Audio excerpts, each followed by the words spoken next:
بسم اللہ الرحمن الرحیم۔ السلام علیکم۔ شام کا وقت تھا، ٹھنڈی ٹھنڈی ہوا چل رہی تھی۔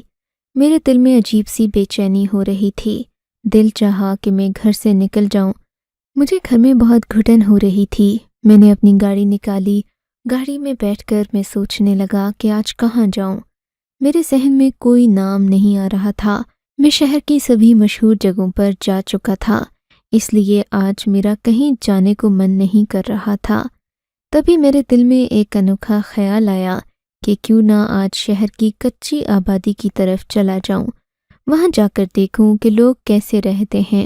مگر میں کیا جانتا تھا کہ آج کچی آبادی میں جانے کے بعد میری زندگی ہمیشہ کے لیے تبدیل ہو جائے گی۔ تقریباً 5 کلومیٹر ڈرائیو کرنے کے بعد میں شہر کی کچی آبادی میں داخل ہوا تھا۔ میری نظر سب سے پہلے کچرے کے ایک بڑے ڈھیر پر پڑی تھی۔ کچرے کا یہ ڈھیر کچی آبادی کے شروع ہونے کی سب سے پہلی نشانی تھا۔ مگر اس ڈھیر میں ایک چمکتی ہوئی چیز تھی جس نے مجھے اپنی طرف متوجہ کر لیا۔ یہ سرخ رنگ کی ایک پوٹلی تھی جسے بڑی نفاست سے کچرے کی ڈھیر میں رکھا گیا تھا۔ جب میں نے اس ڈھیر کو دیکھا تو میں سوچ میں پڑ گیا کہ اس گندے کچرے کے ڈھیر میں یہ سرخ مخملی پوٹلی کہاں سے آئی؟ کیا اس کے اندر کوئی ٹوکری ہے یا پھر کوئی اور چیز جس کی وجہ سے یہ کچرے کے ڈھیر پر ٹکی ہوئی ہے؟ میں فوراً گاڑی سے اترا جیسے کسی خزانے کی تلاش میں کوئی لالچی انسان آگے بڑھتا ہے۔ میں نے فوراً سے اس پوٹلی کو جھپٹ کر اٹھانا چاہا تو وہ مجھے کافی وزنی لگی۔ ایسا نہیں تھا کہ اس کے اندر کوئی چیز تھی، بلکہ شاید ایک جیتا جاگتا انسان موجود تھا۔ مجھے اس بات کا احساس ہو گیا تھا۔ تبھی میں نے ٹوکری کے ہینڈل سے اسے پکڑا۔ حیرت کی بات تو یہ تھی کہ اس پوٹلی سے ذرا بھی بدبو نہیں آ رہی تھی۔ حالانکہ میں نے اسے کچرے کے ڈھیر سے اٹھایا تھا، مگر وہ پوٹلی خوشبو میں ڈوبی ہوئی تھی۔ میں نے جلدی سے اپنی گاڑی کو آگے بڑھا دیا۔ میں نہیں چاہتا تھا کہ کوئی مجھے یہ حرکت کرتا دیکھ لے اور مجھ سے طرح طرح کے سوال کرے۔ میں نے جیسے ہی اس پوٹلی کو گاڑی میں رکھا، میری گاڑی کی رفتار بھی بڑھ چکی تھی کیونکہ میں اسے کھولنے کی جلدی میں تھا۔ میں نے فوراً ایک اکیلی ویران جگہ دیکھ کر اپنی گاڑی کو پارک کیا۔ ادھر ادھر دیکھنے کے بعد میں نے اس پوٹلی کو سامنے والی سیٹ پر رکھا۔ جیسے ہی میں نے اسے کھولا، میری مارے حیرت کے آنکھیں پھٹی کی پھٹی رہ گئیں۔ پوٹلی کے اندر ایک خوبصورت انسانی چہرہ تھا۔ یقیناً یہ کسی کی بچی تھی، کیونکہ لڑکی بہت خوبصورت تھی۔ اس کی آنکھیں نیلے رنگ کی تھیں اور بال بھورے رنگ کے تھے۔ دیکھ کر لگتا تھا کہ یہ جنت سے اتری کوئی پری ہے۔ ضرور یہ کسی پٹھان کی اولاد ہے، میں نے دل میں سوچا تھا۔ لیکن کوئی ایسا کیوں کرے گا؟ اتنی خوبصورت بچی کو پیدا ہونے کے بعد یہاں کچرے پر چھوڑنے کی کیا تک بنتی ہے؟ اگر وہ چاہتا اسے اچھے داموں بیچ بھی سکتا تھا۔ ظاہر ہے کچرے میں پھینک کر بھی تو اس نے اپنی بیٹی کو ہمیشہ کے لیے کھو دیا ہے۔ اس سے تو اچھا تھا کسی بے اولاد جوڑے کو دے کر کچھ پیسے اپنے پاس رکھ لیتا۔ مگر اس شخص نے اتنی خوبصورت ہیرے جیسی بیٹی کو یوں ہی کچرے کے ڈھیر میں پھینک دیا۔ میرے دل میں بہت ساری باتیں آنے لگی تھیں، مگر وہ بچی اتنی خوبصورت تھی کہ میرے ذہن نے کام کرنا بند کر دیا۔ میرے دل میں خیال آیا کہ میں اسے گھر لے جاؤں گا۔ یہ کچرے کے ڈھیر میں پھینکے جانے کے قابل تو نہیں ہے، اسے تو حسین پھولوں میں سجا کر رکھنا چاہیے۔ میں نے اس بچی کو اپنے سینے سے لپٹا لیا تھا۔ مزے کی بات تو یہ تھی کہ وہ نہ ہی آنکھیں جھپکا رہی تھی اور نہ ہی رو رہی تھی۔ بالکل پرسکون تھی، جیسے وہ میرے پاس ہی آنا چاہتی ہو اور میری اپنی ہی اولاد ہو، میرا اپنا خون ہو۔ اس بچی سے مجھے عجیب سی کشش محسوس ہونے لگی۔ میں ایک پل کے لیے بھی اسے خود سے جدا نہیں کرنا چاہتا تھا۔ میں نے اسے واپس ٹوکری میں بند کیا اور اپنے گھر کی طرف روانہ ہو گیا۔ گھر کے دروازے پر ہی مجھے اماں مل گئیں۔ میں نے انہیں کہہ دیا کہ اماں، کچرے کے ڈھیر سے میں ہیرا اٹھا لایا ہوں۔ آج مجھے اتنی خوبصورت بچی کچرے کے ڈھیر سے ملی ہے کہ اسے دیکھ کر آپ بھی دنگ رہ جائیں گی۔ اماں نے جب بچی کو اپنے سامنے دیکھا تو گم سم سی ہو گئیں۔ کہنے لگیں، بیٹا یہ تمہارے پاس کہاں سے آ گئی؟ کیسے لائے ہو اسے؟ کون ہے یہ؟ اماں کے مختلف سوال سن کر ایسا لگ رہا تھا کہ وہ اس بچی کے بارے میں سن کر بہت حیران ہوئی ہیں۔ پتہ نہیں وہ کس بات سے اتنی، مگر ہاں، اماں کو دیکھ کر ایسا لگ رہا تھا کہ اس بچی کے آنے سے وہ ذرا بھی خوش نہیں ہوئیں، حالانکہ وہ اتنی خوبصورت تھی کہ اسے کوئی بھی اپنے پاس رکھ کر اچھا محسوس کرتا۔ میں نے اماں کو وہ بچی تھما دی اور کہا، ماں، اس کے لیے کپڑے کا بندوبست کریں۔ اس نے جو کپڑے پہن رکھے ہیں وہ تو بہت پرانے لگ رہے ہیں۔ ایسا کریں کہ اس کے لیے بازار سے نئے کپڑے لے آئیں۔ کیوں بیٹا، کیا تمہارا ارادہ ہے اس بچی کو بیٹی بنا کر پالنے کا؟ میں نے تمہیں پہلے بھی کتنی بار کہا ہے کہ ایسی حرکتیں نہ کیا کرو۔ اماں کے چہرے پر غصہ عجیب سا تھا، جیسے انہیں اس لڑکی سے کوئی خاص نفرت ہو۔ مگر اماں، یہ مجھے پیاری لگی ہے، کچھ ہی دنوں میں اسے یتیم خانے کے حوالے کر دوں گا، آپ پریشان نہ ہوں۔ ٹھیک ہے، میں کوئی بندوبست کرتی ہوں، مگر تمہیں آئندہ اس طرح کی کوئی حرکت کرنے کی ضرورت نہیں ہے۔ اماں اس بچی کو اندر لے گئیں تو میرے دل میں ایک عجیب سا درد اٹھا، جیسے میری اولاد مجھ سے دور جا رہی ہو۔ یہ کیسے ہو سکتا تھا مگر کہ یہ بچی جو مجھے کچرے کے ڈھیر سے ملی ہو وہ میری ہی اولاد ہو، جبکہ میں تو غیر شادی شدہ تھا، اور شادی تو دور کی بات، میرا کسی سے کوئی تعلق بھی نہیں رہا تھا۔ استغفر اللہ، میں ایسا سوچ نہیں سکتا تھا، شریف گھر کا آدمی تھا۔ لیکن پھر میرے ساتھ ایک عجیب واقعہ ہوا جسے میں چاہ کر بھی اپنے ذہن سے بھلا نہیں سکتا۔ شام کو میں جب سو کر اٹھا، سب سے پہلا خیال میرے ذہن میں اسی بچی کا آیا تھا۔ میں دل میں سوچنے لگا کہ ابھی جا کر اسے دیکھوں گا، اس کا نام بھی رکھوں گا، اسے کوئی نہ کوئی نام دوں گا اور یتیم خانے میں ہرگز نہ ڈالوں گا، اماں سے منت کر کے اسے اپنے گھر ہی رکھ لوں گا۔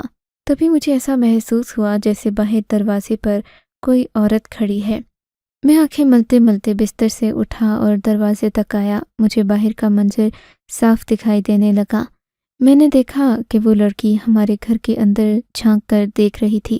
اس عورت کو دیکھ کر لگ رہا تھا کہ وہ ہمارے گھر میں سے کسی سے بات کرنا چاہتی ہے۔ اماں مجھے یہاں نظر نہیں آ رہی تھیں، ویسے بھی وہ عورت اس محلے کی نہیں لگتی تھی، لگتا تھا کہیں دور سے آئی ہے۔ اس کے کپڑے اور پہناوے بھی مختلف لگ رہے تھے۔ میں فوراً اٹھ کر باہر والے دروازے کے پاس آیا۔ اس کی نظر بھی مجھ پر پڑی تو مجھے دیکھتے ہی سیدھی ہو گئی، اپنی چادر صحیح کرنے لگی اور بولی، میں تم سے ہی بات کرنے آئی تھی۔ اس کا بے تکلفانہ انداز میرے لیے حیرت کا باعث تھا۔ اس کا چہرہ دیکھا دیکھا سا لگ رہا تھا، مگر یہ نہیں سمجھ آ رہی تھی کہ میں نے اسے کہاں دیکھا ہو۔ مجھے دیکھ کر اس نے بڑے عجیب سے انداز میں ایک مسکراہٹ اپنے چہرے پر سجا لی اور کہنے لگی، اپنی بچی کا خیال رکھنا، یہ تمہاری بچی ہے۔ یہ کہہ کر اس نے اپنے آپ کو چادر میں چھپا لیا اور وہاں سے بھاگ گئی۔ میں اس کے پیچھے جانا چاہتا تھا، مگر وہ بہت تیز چل رہی تھی، رہا تھا کہ وہ بہت جلدی میں جا رہی ہے۔ میں اگر اس کا پیچھا بھی کرتا تو شاید اس تک پہنچ نہیں پاتا۔ پھر یہ بات عجیب سی لگتی کہ میں ایک عورت کا پیچھا کر رہا ہوں، وہ بھی اس طرح بھاگنے والے انداز میں۔ میں حیران پریشان بیٹھا رہ گیا، سوچنے لگا کہ میں نے اسے کہاں دیکھا تھا، کون ہے وہ، ایسا کیسے کہہ سکتی ہے کہ میری بچی کا خیال رکھنا، یعنی میں تو بھی غیر شادی شدہ تھا، پھر یہ بچی میری کیسے ہو سکتی ہے؟ دل میں عجیب عجیب وسوسے آ رہے تھے، مگر میں کسی بھی خیال کو تقویت دے کر خود کو تکلیف نہیں دینا چاہتا تھا۔ میں چپ چاپ اٹھا اور اماں کے کمرے میں چلا گیا۔ اندر کمرے میں گیا تو مجھے اور زیادہ حیرت ہوئی، مگر حیرت سے زیادہ خوشی ہوئی تھی۔ دیکھا تو اماں نے اس بچی کو نئے کپڑے پہنا رکھے تھے۔ نئے کپڑوں کے ساتھ ساتھ چھوٹے موٹے کھلونے اور ایک جھولے کا بندوبست بھی ہو گیا تھا۔ اسے یوں دیکھ کر میرا دل کھل اٹھا تھا۔ اماں، میں اس کا نام حور رکھتا ہوں، آج سے اسے ہم حور کہتا ہوں، آج سے اسے ہم حور کہیں گے، لیکن یہ تو بتائیں کہ یہ کھلونے اور جھولے وغیرہ کہاں سے آئے؟ اماں نے میری بات سن کر ناگواری سے جواب دیا کہ یہ جھولے اور کھلونے وغیرہ تمہارے ابا لے کر آئے ہیں۔ میں نے تو انہیں کہا بھی نہیں، مگر تم جب گھر میں ایک کھلونا لے کر آئے ہو تو تمہارے ابا اس سے کھیلنا اپنا فرض سمجھتے ہیں۔ میں نے تمہیں کتنی بار کہا ہے بیٹا کہ تم شادی کر لو، ہمارے بھی پوتے پوتیاں آئیں تو ہم انہیں گودوں میں کھلائیں، لیکن تم ہماری سنتے ہی نہیں ہو، الٹے سیدھے کام کرتے ہو۔ اب کچرے سے یہ لڑکی اٹھا کر لے آئے ہو، پتہ نہیں حلالی بھی ہے یا نہیں، اس کے ماں باپ کون ہیں، اور تم اسے اپنے گھر لے کر آئے ہو۔ خدا جانے یہ کیسی نحوست لے کر آئی ہے ہمارے گھر میں، تمہیں خدا کا خوف بھی ہے کہ نہیں؟ اماں یہ بات کر ہی رہی تھیں کہ ابا گھر کے اندر داخل ہو گئے اور اماں کی بات منہ سے ہی اچک لی، خدا کا خوف کرو نیک بخت، ہمارے گھر میں کبھی کوئی ناجائز کلالی نہیں ہو سکتی۔ یہ ضرور نیک ماں باپ کی اولاد ہے، تبھی تو دیکھو کہ اس کی آنکھوں میں کتنی چمک ہے۔ صاف معلوم ہو رہا ہے کہ یہ بچی نیک ماں باپ کی اولاد ہے۔ ہمیں اس کی حفاظت اور پرورش دونوں ہی کرنی چاہیے۔ آپ کو بڑے درد اٹھ رہے ہیں منور صاحب، میری اماں نے ابا کی طرف مشکوک نظروں سے دیکھتے ہوئے کہا تھا۔ میرا کیا ہے نیک بخت، میں تو ہر ایک کے ساتھ نیکیاں کرتا پھرتا ہوں۔ میں نے کبھی تم سے بھی برا سلوک نہیں کیا، کبھی تمہیں تکلیف نہیں پہنچائی۔ پھر یہ تو چھوٹی بچی ہے، حور نام ہے اس کا۔ میں نے ابا کی طرف حیرت سے دیکھا تھا۔ ابا کو اس کے بارے میں ایک ایک بات پتہ تھی، مگر میری سمجھ سے باہر تھا کہ ابا کو اس بچی میں اتنی دلچسپی کیوں ہے۔ مجھ سے بھی زیادہ دلچسپی ابا کو اس بچی میں ہونے لگی تھی، جبکہ میں تو پہلے ہی اس پر قربان جا رہا تھا۔ مگر ابا کو جب اچانک ایسا محسوس ہوا کہ ہم ان پر شک کر رہے ہیں تو وہ خاموش ہو گئے، جیسے وہ ہم سے کچھ چھپانا چاہ رہے ہوں۔ ابا خاموشی سے باہر چلے گئے تھے۔ اماں سے کہنے لگے کہ میں تمہارے لیے خوشخبری لے کر ہی واپس آؤں گا، اور یہ ایک ایسی خوشخبری ہے کہ تم مجھ سے سارے گلے شکوے کرنا چھوڑ دو گی۔ ابا اچانک گھر سے نکل گئے تھے۔ ان کے آنے کے انتظار میں ہم نے کافی ساری باتیں کر لی تھیں۔ ماں کہنے لگیں، بیٹا اس بچی کو جلد ہی یتیم خانے پہنچانا ہوگا، ورنہ آس پاس کے لوگ عجیب عجیب باتیں کر رہے ہیں۔ اماں کی باتوں نے مجھے چونکا دیا تھا۔ مثلاً کیا باتیں کرتے ہیں اماں؟ میرے دل میں اسی عورت کا خیال ابھرنے لگا جس نے آ کر مجھے یہ کہا تھا کہ یہ بچی تمہاری اولاد ہے، مگر میں اسے جانتا نہیں تھا کیونکہ وہ چہرے سے ہی انجانی لگ رہی تھی۔ اماں نے جو بات مجھے بتائی اس نے مجھے مزید دکھی کر دیا۔ کہنے لگی، محلے والوں کا خیال ہے کہ یہ بچی واقعی میں تمہاری اولاد ہے۔ تم نے کسی کے ساتھ چکر چلایا، پھر ایسی اولاد پیدا ہوئی جسے تم اپنا نام نہیں دے سکتے تھے، اسی لیے کچرے کا بہانہ کر کے ایک بچی کو گھر لے آئے ہو، اور اب اسے اپنا نام بھی نہیں دے رہے، یوں ہی اسے پال کر بڑا کرنا چاہتے ہو تاکہ تمہارا خون تمہاری آنکھوں کے سامنے رہے۔ کچھ عرصے کے بعد تم اس لڑکی سے شادی کر لو گے جس نے یہ بچی تمہیں پیدا کر کے دی ہے۔ اماں کی باتیں سن کر میرا تو سر گھوم گیا تھا۔ اماں، ان لوگوں کو تو شرم آنی ہی چاہیے جو مجھ پر ایسے الزامات لگا رہے ہیں، مگر آپ کیا ہیں؟ آپ اپنے بیٹے کے بارے میں ایسی انہونی باتیں سوچ رہی ہیں۔ میں آپ کا بیٹا ہو کر کیا ایسی حرکت کروں گا؟ آپ کو سمجھنا چاہیے یہ اتنا آسان معاملہ نہیں ہے۔ میری اماں نے میرے سر پر دلاسا دیتے ہوئے کہا، بیٹا ہر ایک چیز کی کوئی نہ کوئی وجہ یا بنیاد ہوتی ہے۔ تمہارے ابا بھی اسے ایسے اپنے سینے سے لگائے ہوئے ہیں جیسے یہ ان کا اپنا خون ہو۔ محلے والوں کو یہ باتیں کھٹکتی ہیں۔ محلے سے جب بھی کوئی عورت آتی ہے تو تمہارے ابا حور کائے بیٹھے ہوتے ہیں جیسے یہ ان کی اپنی سگی اولاد ہو۔ ایسا کب تک چلے گا؟ محلے والے ایک ایک بات، ایک ایک حرکت پر نظر رکھتے ہیں، کہیں ہمیں محلے سے ہی نہ نکلنا پڑ جائے بیٹا۔ اس لیے ایسی باتوں کا خیال تمہیں اور تمہارے بابا کو رکھنا چاہیے۔ اتنی محبت نہ دکھاؤ حور سے کہ سب لوگ تم لوگوں کو اس کا وارث سمجھ بیٹھیں اور پھر تم لوگوں کے لیے جواب دینا مشکل ہو جائے۔ اماں آپ کی بات ٹھیک ہے، مگر میں اس فرشتے کو کسی یتیم خانے میں نہیں چھوڑ سکتا۔ مجھے اس سے بہت زیادہ محبت ہو گئی ہے۔ بیٹا خدا کا خوف کرو، جو تم بات کر رہے ہو وہ ناممکن ہے۔ تمہارے ابا نے مجھے تو آج تک کچھ لا کر نہیں دیا، اور اس کل کی بچی جس کے ماں باپ کا بھی پتہ نہیں، اس کے لیے ہزاروں کے کھلونے اور یہ جھولے لے آئے ہیں۔ کیا کرنا چاہیے تمہارے ابا کا؟ مجھے سمجھ نہیں آتا کہ وہ ہمیشہ غیروں پر ہی کیوں لٹاتے رہتے ہیں۔ اتنے میں ابا گھر کے اندر داخل ہوئے تھے۔ ابا تو آج کل باہر کے بڑے چکر لگا رہے تھے۔ ابا کے ہاتھ میں کالے رنگ کا ایک شاپر تھا جسے انہوں نے بڑی حفاظت سے پکڑ رکھا تھا۔ شاپر لا کر اماں کے سامنے رکھا اور کہنے لگے، آج تمہارے سارے گلے شکوے دور ہو جائیں گے۔ تم نے مجھ سے بہت زیادہ محبت کی ہے۔ میں نے محبت کا جواب کبھی محبت سے نہیں دیا، مگر آج محبت اور سخاوت کو ملا کر تمہیں جواب دے رہا ہوں۔ کھول کر دیکھو۔ اماں نے حیرت سے اس کالے شاپر کو پکڑ کر کھولا تو اس کے اندر ایک مخملی ڈبیا تھی، جسے کھولنے کے بعد ان کے سامنے چمکتی دمکتی سونے کی انگوٹھی اور ایک چین تھی۔ اسے دیکھ کر اماں کی آنکھیں پھٹی کی پھٹی رہ گئی تھیں۔ ابا تو کنگال ہو چکے تھے۔ پینشن کے پیسے بھی مہینے کی 15 تاریخ کو ہی ختم ہو جاتے تھے، مگر آج ابا نے اپنے پیسوں سے کس طرح اماں کو انگوٹھی اور سونے کی چین لا کر دے دی، یہ بات قابل حیرانگی تھی۔ ابا سے میں نے سب سے پہلے یہی کیا تھا کہ ابا آپ اتنے پیسے کہاں سے لے کر آئے؟ میری بات سن کر انہوں نے کوئی جواب نہیں دیا۔ کیوں بیٹا، تمہارا باپ اب اتنا بھی تو کنگال نہیں ہے۔ میری پینشن تھی، ایک زمانے میں تمہارے دادا کی زمینیں تھیں۔ ہاں ابا، مگر وہ سب تو آپ بیچ باچ کر کھا گئے تھے۔ میرا مطلب ہے ہمیں کھلا دیا تھا۔ اب تو آپ کے پاس کچھ بھی نہیں ہے۔ پھر آپ نے سونے کی اتنی مہنگی انگوٹھی اور یہ چین کہاں سے لائی ہے؟ اماں بھی چین کی خوشی سے زیادہ حیرت اور شک میں پڑ گئی تھیں اور ابا سے مسلسل سوال کرنے لگیں کہ منور، بتا دو یہ سب کہاں سے لے کر آئے ہو؟ اس کے پیچھے ضرور کوئی نہ کوئی کہانی ہے۔ تمہارے پاس اتنے روپے تو اپنے دادا کے زمانے میں نہیں تھے، اب تم کہاں سے لے کر آئے ہو؟ یہ سن کر ابا بجھ گئے تھے، نظریں جھکانے لگے جیسے کوئی چور ہوتا ہے۔ بس میں تمہاری محبت میں لے کر آیا ہوں، اب کسی سوال کا جواب نہیں دوں گا۔ اور بیٹا، تم بھی ہر بات پر مجھ سے سوال جواب کرنے لگے ہو۔ میں تمہارا باپ ہوں، تمہیں کوئی حق نہیں پہنچتا کہ تم مجھ سے یوں بدتمیزی سے بات کرو یا سوال جواب کرو۔ ابا کا غصہ بتا رہا تھا کہ وہ اس بات کو چھپانا چاہتے ہیں اور ہمیں کوئی بات نہیں بتانا چاہتے۔ ابا کی اس حرکت نے مجھے اور اماں دونوں کو ہی شک میں ڈال دیا تھا۔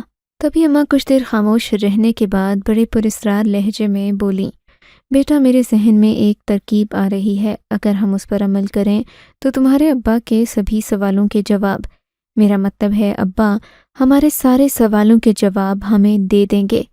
ابھی تک وہ ہم سے سب کچھ چھپا رہے ہیں، اس لیے جو تمہیں میں بتانے جا رہی ہوں اس کے بعد تمہارے ابا اپنے منہ سے اعتراف کریں گے اور ہمیں ہر ایک بات بتائیں گے۔ تمہیں میری بات اچھی نہیں لگے گی، لیکن اس کے لیے سب سے پہلے ضروری ہے کہ ہم اس بچی کو اپنے گھر سے نکالیں۔ جب ہم اسے گھر سے نکالیں گے تبھی تو تمہارے ابا کے دل کو چوٹ لگے گی اور وہ ہمیں ساری باتیں ہوا۔ ابا واقعی اس بچی کے آنے کے بعد سے بہت بدل گئے تھے۔ وہ تو ایسی باتیں کرنے لگے تھے جو انہوں نے آج سے پہلے کبھی نہیں کی تھیں۔ مجھے بھی ابا کی ذات پر اب شک ہونے لگا تھا، اسی لیے میں نے اماں کی بات سے اتفاق کیا اور اس بچی کو یہاں سے باہر نکالنے کے بارے میں سوچنے لگا۔ مجھے منصوبے اور ترکیب کی ضرورت اس لیے تھی کہ حور ابا کے کمرے میں ہی تھی۔ جب سے میں اسے اس گھر میں لے کر آیا تھا ابا نے اسے اپنے ہی کمرے میں رکھا ہوا تھا، یہاں تک کہ اماں بھی اب اس کی موجودگی سے اکتانے لگی تھیں۔ ابا تو ہر وقت اسے محبت اور پیار سے دیکھتے رہتے اور ایسا لگتا کہ یہ ابا ہی کی بیٹی اور سگی اولاد ہو، ہم ابا کے کچھ نہ لگتے ہوں۔ میں فوراً ابا کے کمرے میں گیا۔ میں سوچ رہا تھا انہیں باتوں میں لگا کر کمرے سے باہر نکالوں گا اور تب تک اماں اس بچی کو کمرے سے باہر لے آئیں گی، مگر جب میں ابا کے کمرے میں گیا تو یہ دیکھ کر میری حیرت کی انتہا نہ رہی کہ نہ وہاں پر ابا تھے اور نہ ہی وہاں حور موجود تھی۔ یہ دیکھ کر مجھے سخت حیرت کا جھٹکا لگا۔ میں نے یہ بات اماں کو بتا دی۔ کہنے لگیں کہ مجھے بھی تمہارے ابا کہیں نظر نہیں آ رہے، چلو ان کا انتظار کرتے ہیں، کیونکہ اگر ہم ان کو پکارتے گلی میں پھریں گے تو پھر محلے والوں کو ہم پر مزید شک ہو جائے گا کہ ہمارے گھر میں حور کی وجہ سے کوئی لڑائی جھگڑے ہو رہے ہیں۔ بہتر ہے کہ ان کے آنے کا انتظار کرو۔ ہم لوگوں نے شام تک انتظار کیا۔ شام سے رات ہو گئی مگر ابا گھر نہیں آئے۔ عشاء کی نماز کے لیے میں اپنے گھر سے نکلا۔ میں نے اماں سے کہا کہ میں نمازیوں سے باتوں میں پوچھوں گا کہ ابا کہاں گئے ہیں، مگر عشاء کی نماز پڑھنے گیا تو ابا وہاں پر پہلے ہی صف میں کھڑے تھے۔ مگر اس وقت میں نے ابا سے کوئی گلے شکوے والی بات نہیں کی، نہ سوال جواب کیا کہ آپ کہاں تھے، کیا کر رہے تھے، وغیرہ وغیرہ۔ میں سیدھا گھر آ کے ابا بھی میرے ساتھ گھر آ گئے، مگر ان کے ساتھ وہ بچی نہیں تھی، حور گھر سے غائب تھی۔ 5 منٹ میں ہم گھر پہنچ گئے۔ گھر آتے ہی ابا نے مجھے خود بتانا شروع کر دیا، بیٹا حور یہاں سے چلی گئی ہے اور اسی میں ہم سب کی بہتری تھی۔ ابا کی بات سن کر میں چپ ہو گیا تھا۔